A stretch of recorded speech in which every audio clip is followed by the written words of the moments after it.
Andhra style చేపల పులుసు ఇప్పుడు చేసి మీకు చూపిస్తాను చూడండి. ఆంధ్ర స్టైల్ చేపల పులుసు ముక్కలను ఇలా కట్ చేసుకొని పెట్టుకోవాలి. ఇప్పుడు పులుసు చేసి చూడండి. చేపల పులుసు చేసే విధానం మీకు చూపిస్తున్నాను చూడండి. ముందుగా చేపలు శుభ్రంగా క్లీన్ చేసేసుకొని కడిగేసుకున్నాక నేను ఈ చేపలకి పసుపు, కారం, ఉప్పు వేసి మ్యారినేట్ చేసి ఒక హాఫ్ అన్ అవర్ ఫ్రిడ్జ్లో పెట్టుకున్నాను. ఇప్పుడు పులుసుకి ఏం కావాలో మీకు చూపిస్తాను చూడండి. చేపల పులుసు, ఆంధ్ర స్టైల్ చేపల పులుసు. దానికి కావలసిన పదార్థాలు మీకు చెప్తాను చూడండి. పసుపు, ఉప్పు, కారం, చేపల పులుసు మసాలా, ధనియాలు, వెల్లుల్లిపాయ, జీలకర్ర మసాలా, ఉల్లిపాయలు వేగేటప్పుడు దాల్చిన చెక్క, లవంగాలు. పులుసుకు కావాల్సింది చింతపండు. మనకి ఎంత కావాలో అంత తీసుకోవచ్చు, మీకు ఎంత కావాలో మీరు అంత వేసుకోవచ్చు. పుల్లగా ఉంటేనే పులుసు చాలా బాగుంటుంది. కొత్తిమీర, టమాటోస్, పచ్చిమిరపకాయలు, చేపలు మ్యారినేట్ చేసి పెట్టాను. ఇప్పుడు నేను గ్రైండర్లో ఉల్లిపాయ ముక్కలు వేస్తున్నాను చూడండి. ఉల్లిపాయలు ఇట్లా గ్రైండర్ చేసుకోవాలి. చూడండి, చేపల పులుసు చేయడానికి ఒక మూకిడి తీసుకున్నాను. దీంట్లో ఇప్పుడు నేను కమ్మటి నువ్వుల నూనె వేస్తున్నాను. పులుసుకి 2-3 గరిటెలు వేస్తున్నాను. నూనె వేసాక చూడండి, నూనె వేడెక్కింది. దాల్చిన చెక్క, 4 లవంగాలు వేస్తున్నాను.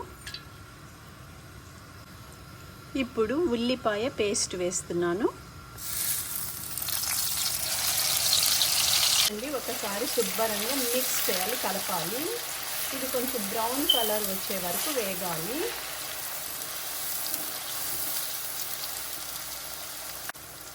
ఉల్లిపాయ పేస్ట్ వేగుతున్నప్పుడే 1 స్పూను పసుపు వేస్తున్నా.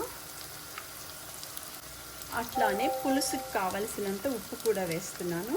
పులుసు కదా, కొంచెం ఉప్పు ఎక్కువనే వేయాలి. చూడండి, ధనియాలు, జీలకర్ర, వెల్లుల్లిపాయ ఇది కూడా పేస్ట్ చేసి పక్కకు పెట్టుకోవాలి. చూడండి, ధనియాలు, జీలకర్ర, వెల్లుల్లిపాయ పేస్ట్ రెడీ అయిపోయింది చేపల పులుసుకి. చేపల పులుసు చేయడానికి ఇప్పుడు చింతపండు కూడా నేను గ్రైండర్ చేసుకోవాలన్నమాట. అందుకని మీకు చూపిస్తున్నాను చూడండి. ఉల్లిపాయలు శుభ్రంగా వేగిపోయాయి. ఇప్పుడు ఇందులో నేను 2 స్పూన్లు కారం వేస్తున్నాను చేపల పులుసుకి. ఇది శుభ్రంగా ఒకసారి కలిపేసుకుంటే చేపల పులుసు, ఆంధ్ర స్టైల్ చేపల పులుసు. చూడండి, ఉల్లిపాయలు, కారం అంతా వేగిపోయింది కదా. ఇందులో ఇప్పుడు నేను చింతపండు రసం వేస్తున్నాను చూడండి. చేపల పులుసు కదా, ఇలాగనే చేయాలి. ఒకసారి శుభ్రంగా కలిపేసి ఇది బాగా కుత మరగాలి అన్నమాట. మరిగాక ఇందులో నేను చూడండి, చేపల పులుసు మరుగుతున్నప్పుడే పచ్చిమిరపకాయలు వేయాలి. చూడండి, ఇప్పుడు చేప ముక్కలు వేస్తున్నాను. చేప తలకాయలు ఇవి నాకు చాలా ఇష్టము. పులుసులో చాలా బాగుంటాయి ఇవి. చూడండి, అన్ని ముక్కలు ఇట్లా పులుసు మరిగేటప్పుడే వేయాలి.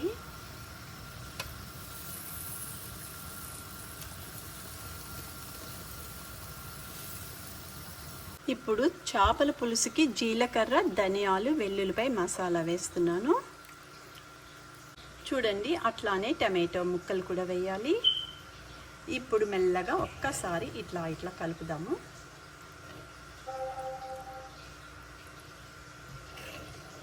ఎక్కువ కలిపితే ముక్కలు ఇరిగిపోతాయి అన్నమాట. అందుకనేసి ఇది ఇప్పుడు కుత మరగాలి. ఒక్క 5 మినిట్స్ మరిగితే ఆంధ్ర స్టైల్ చేపల పులుసు రెడీ అయిపోతుంది. చూడండి, ఒక్క 2 మినిట్స్ మూత పెట్టి తీస్తాను. ఇప్పుడు మూత తీసి చేపల పులుసు చూడండి ఎంత కుత మరుగుతుందో. ఇప్పుడు దీంట్లో కొత్తిమీర వేయాలి. ఒక్కసారి ఇట్లా అంటే చాలు కలిపితే. చూడండి, చేపల పులుసు రుచిగా ఆంధ్ర స్టైల్ చేపల పులుసు ఎంత ఈజీగా అయిపోయిందో. చేప తలకాయ, చేప ముక్కలు చూడండి వేడి వేడిగా చేపల పులుసు రెడీ.